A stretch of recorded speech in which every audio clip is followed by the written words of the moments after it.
शक्ति हमें देना दाता, मन का विश्वास कमजोर होना।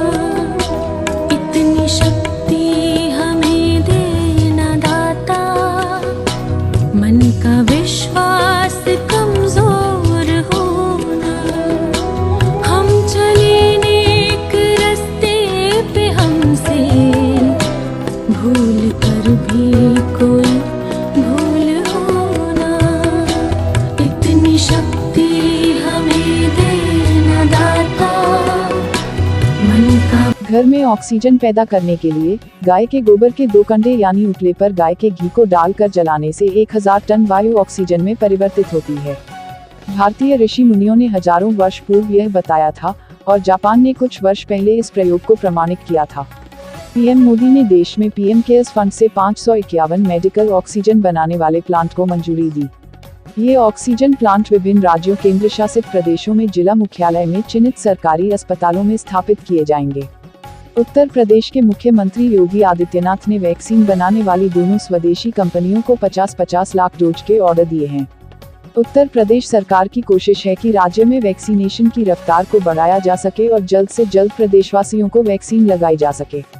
यूपी के सीएम योगी आदित्यनाथ ने कोरोना संक्रमितों की मौत पर अंतिम संस्कार के लिए कोई शुल्क नहीं लेने का आदेश दिया है। उन्होंने कहा कि अंतिम संस्कार की प्रक्रिया मृतक के धार्मिक मान्यताओं के आधार पर ही कराई जाएगी। मुख्यमंत्री योगी ने इसके लिए जिला प्रशासन को सभी जरूरी सुविधाओं को सुनिश्चित कराने के लिए निर्देश जारी किए हैं। पिछले 24 घंटों के भीतर महाराष्ट्र में 43,818, उत्तर प्रदेश में 23,231, दिल्ली में 22,695, छत्तीसगढ़ में 17,029, मध्य प्रदेश में 11,091, बिहार में 6,741, तमिलनाडु में 9,142, कर्नाटक में 9,058, केरल में 7,067, बंगाल में 7,684 लोगों ने कोरोना की जंग जीता है। यूपी के मुख्यमंत्री योगी आदित्यनाथ ने कहा है कि कोई भी निजी या सरकारी अस्पताल कोरोना मरीजों के इलाज से इनकार नहीं कर सकता। अगर सरकारी अस्पताल में बेड नहीं मिल रहा तो निजी अस्पताल में इलाज कराएं। नियमानुसार सरकार इनके उपचार का खर्च वहन करेगी, लेकिन मरीज को तुरंत चिकित्सा सुविधा उपलब्ध कराई जानी चाहिए। एंटीजन टेस्ट में पॉजिटिव आए लोगों को समुचित इलाज उपलब्ध कराया जाए। रेलवे की दूसरी ऑक्सीजन एक्सप्रेस बोकारो से रवाना हो गई। इस बार यह ऑक्सीजन एक्सप्रेस अपने साथ 15,000 लीटर की क्षमता वाले 4 ऑक्सीजन टैंकर लेकर आ रही है। बोकारो से लखनऊ तक 735 किलोमीटर का ग्रीन कॉरिडोर बनाया गया है। यह ऑक्सीजन एक्सप्रेस गया और वाराणसी होते हुए सुल्तानपुर के रास्ते कल सुबह 5:30 पर लखनऊ पहुंचेगी। किसान आंदोलन को 5 महीने से अधिक का वक्त हो चुका है। महामारी के इस दौर में भी किसान अपनी मांगों से पीछे हटने को बिल्कुल तैयार नहीं हैं। इस बीच भारतीय किसान यूनियन के राष्ट्रीय प्रवक्ता राकेश टिकैत ने कहा है कि हम किसान आंदोलन को अगले 5 साल तक भी जारी रख सकते हैं। आज मीडिया पर बहुत जोरों से आरोप लगाया जा रहा कि मीडिया भय का माहौल बना रहा है। अब तो सरकार भी कहने लगी है कि उसकी स्वास्थ्य सेवाएं एकदम चुस्त दुरुस्त है, कहीं भी दवाओं की कमी नहीं है, कहीं ऑक्सीजन की कमी नहीं है। अस्पतालों में हर मरीज को इलाज मिल रहा है। अगर सरकार का यह दावा वास्तव में सच होता तो तस्वीर कुछ और ही होती, लेकिन सरकारी दावे की धूल पोली निकल गई और सारी व्यवस्था ध्वस्त हो गई है। अब तो सरकार को भी कुछ सूझ नहीं रहा है। सरकारी आंकड़ों पर तो कितना विश्वास किया जा सकता है, यह किसी से छुपा नहीं है। खुद यह बात आज जो जहां भी सत्ता में बैठा है वो खुद विपक्ष में रहकर चिल्लाता था कि सरकारी आंकड़े पर विश्वास नहीं किया जा सकता। और वास्तविकता भी यही है जो हमारे अस्पतालों और शमशानों पर दिखाई दे रहा है। अब वास्तविकता पर पर्दा डालकर कहा जाए कि मीडिया डरा रहा है या मीडिया भय का माहौल बना रहा है, यह उचित नहीं होगा।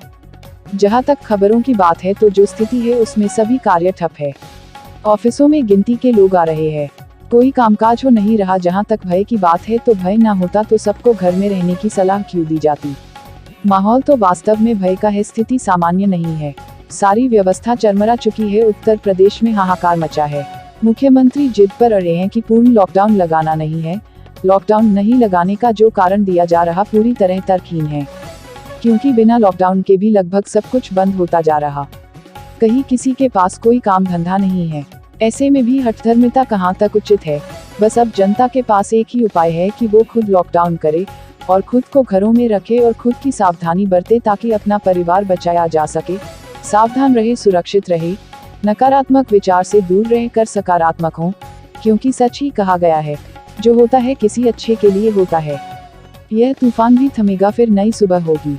उत्तर प्रदेश के सीएम ने कहा, उत्तर प्रदेश में अन्य राज्यों की तरह हाहाकार की स्थिति नहीं।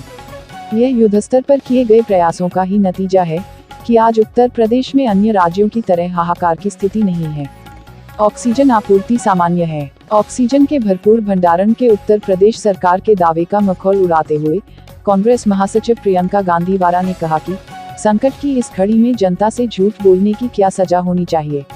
अब पाक में शमशान। दिल्ली के सराय काले खां एरिया में कोरोना से जान गंवाने वालों के अंतिम संस्कार के लिए पाक में अलग से 50 प्लेटफॉर्म तैयार किए जा रहे हैं, जबकि सराय काले खां शमशान घाट में पहले से 20 प्लेटफॉर्म थे। इस बीच प्लेटफॉर्म तैयार करने वाले ठेकेदार ने कहा, यहाँ शव इतने आ रहे हैं कि शमशान घाट छोटा पड़ गया है, इसलिए नए प्लेटफॉर्म तैयार किए जा रहे हैं। यही नहीं, सराय काले खां के इस शमशान घाट पर लकड़ियों की कमी भी देखने को मिल रही है। हालात ऐसे हैं कि शव के अंतिम संस्कार के कभी एमसीडी तो कभी कोई और लकड़ियों का इंतजाम करता है।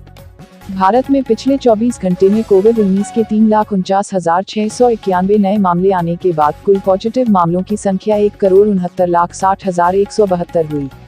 2,767 नई मौतों के बाद कुल मौतों की संख्या 1,92,311 हो गई है।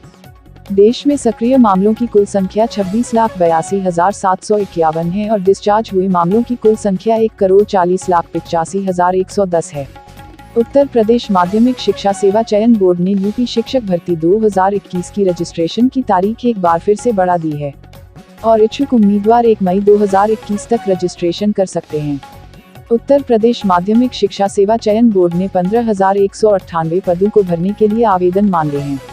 उत्तर प्रदेश के उप मुख्यमंत्री दिनेश शर्मा के निजी सचिव कल्याण सिंह का निधन। कोरोना से संक्रमित हुए थे।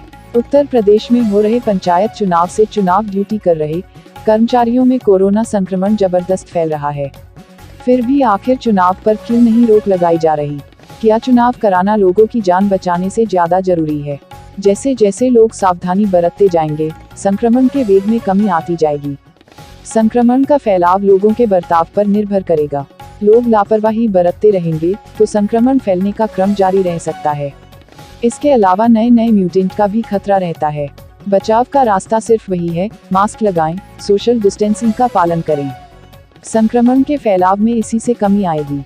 सभी अपनी जिम्मेदारी को समझकर बचाव करें, तभी नियंत्रण हो सकता है। ताज़ा समाचारों से जुड़े रहने के लिए YouTube चैनल को सब्सक्राइब करें।